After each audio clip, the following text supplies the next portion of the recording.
One of history's most successful and controversial rulers, Wu Zetian worked her way up to a position of power and prominence during the Tang Dynasty. She married 2 emperors, birthed a couple more, and got rid of absolutely anyone who stood in her way. So, today we're going to take a look at the cutthroat reign of China's only female emperor. But before we get started, be sure to subscribe to the Weird History channel. After that, please leave a comment and let us know what other periods of Chinese history you would like to hear about. Okay, let's jump back 1400 years or so to a time when stacking up bodies was considered political savvy.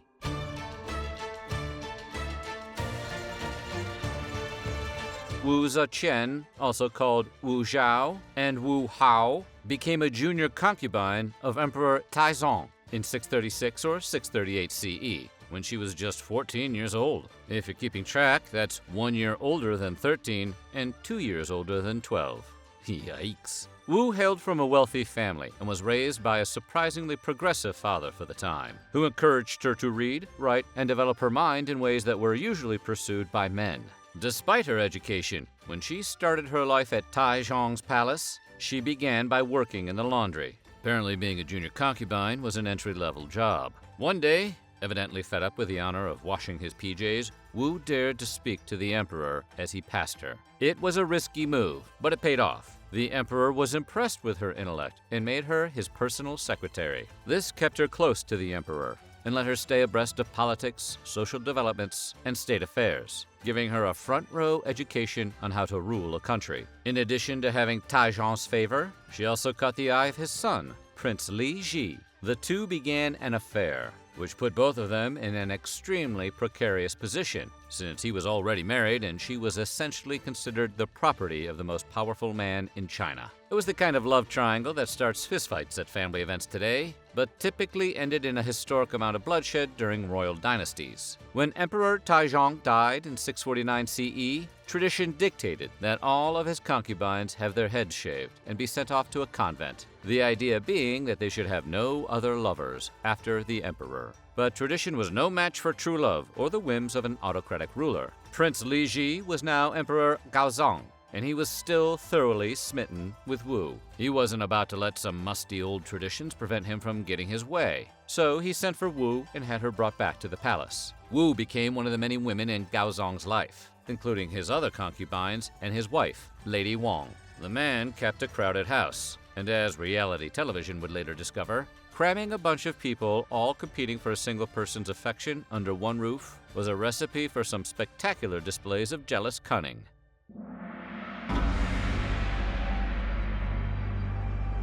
Emperor Gaozong had no children with Lady Wang, but his top concubine, Zhao Shufei, also known as the pure concubine, gave birth to a son and 2 daughters, and Wu Zetian herself bore him 2 sons in 652 and 653. However, even though he had a relatively deep bench of potential heirs, the emperor decreed that his chancellor, Liu Shi's son, Li Zhang, would rule after him, in large part because Liu Shi was Lady Wang's uncle. Evidently, Gaozong's highest loyalty was to the art of being a messy bitch. As you might imagine, lobbing that massive grenade generated a lot of tension among the various women. But what really bothered Lady Wang and Xiao was the attention being paid to Wu. Wu was educated, so they viewed her as more of a threat than the other women. And as it turns out, they were right to be worried about her. In 654, Wu gave birth to a daughter who died within a week. And what followed was the opening salvo of a supervillain origin story so cold and calculating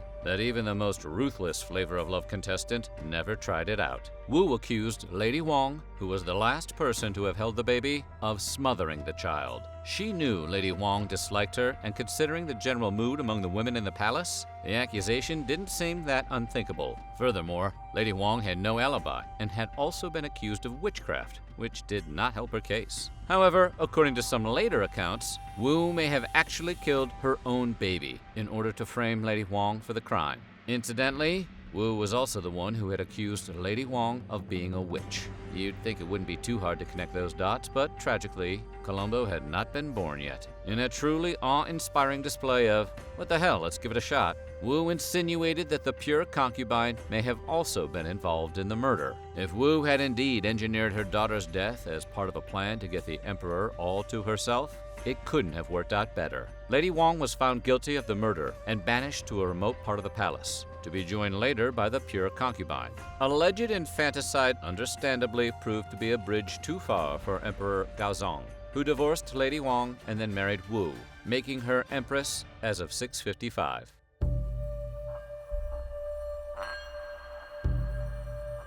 You would think Wu finally had everything she wanted, but at least one problem remained. She faced opposition from the advisors who had served under Taizong and refused to accept her position as Empress. The advisors argued that Wu was low-born, and more importantly, she had been one of Taizong's concubines, thus making her marriage to Gaozong incestuous. If you're thinking people whose job was to give advice should have maybe had more wisdom than to accuse the emperor and his murderous new wife of having an incestuous relationship, congratulations.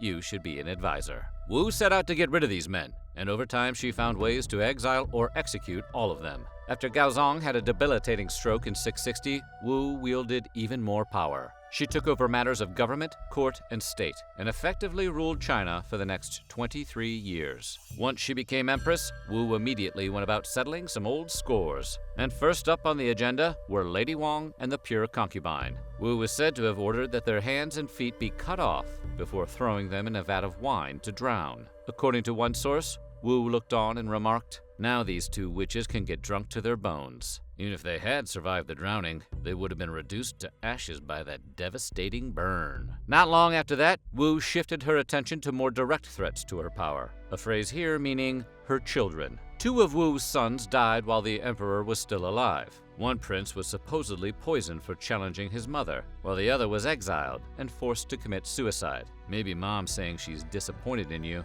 doesn't seem so bad anymore. Gaozong finally died in 683, at which point Wu's son, Li Hong, became emperor. He took the royal name Chongzong, but he and his wife, Lady Wei, pushed too much of their own agenda forward. Wu felt that they were taking too much authority for themselves, especially after Lady Wei had her father appointed as her husband's chief minister. To say Wu took that personally would be like calling the Burj Khalifa pretty tall. Wu charged them both with treason and had them banished. Well, maybe. Some other accounts claim that she poisoned her son to get rid of him, and nobody knows for sure which version is true. Whatever the case, once Chongzong and Lady Wei were out of the picture, Wu's youngest son ascended to the throne. He took the royal name Ruizong, but he was emperor in name only, and spent his reign under house arrest while his mother made all of the decisions for him. Perhaps tired of ruling through a puppet, she eventually forced Ruizong to abdicate in 690. Don't take it too hard, Ruizong. All things considered, you got off light. It was at this point that she finally dropped all pretense and just declared herself emperor, and ruled China for the next 15 years. One of the ways Wu was able to successfully weed out her enemies was by employing a classic tool of totalitarian rulers, a vast network of secret police and spies. Wu used informants to find out information from all over China, paying for individuals to come to court to report on what they knew. She gathered dirt on government officials she wanted to get rid of, bribed officials to inform on one another, and unearthed plots against her before they became real threats. You can't argue with the results.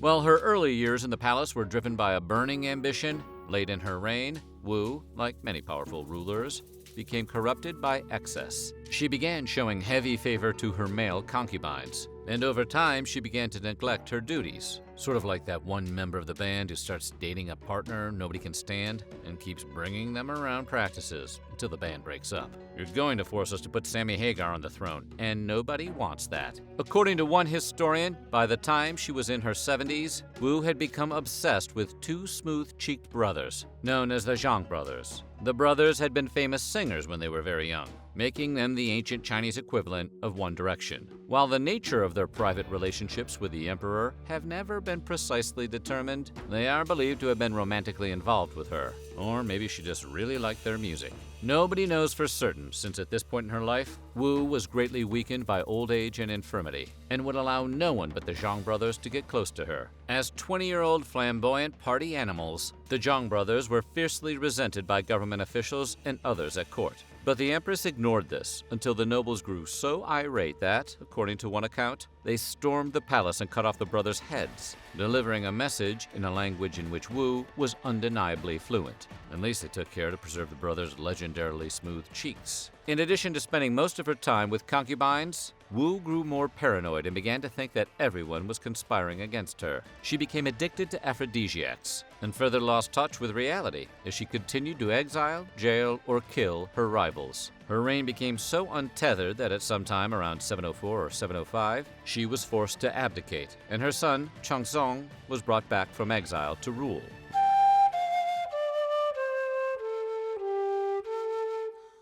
Regardless of how she assumed the throne, Wu's reign was considered peaceful. During the Tang Dynasty, China expanded its military control of the region, largely under the guidance of Wu herself.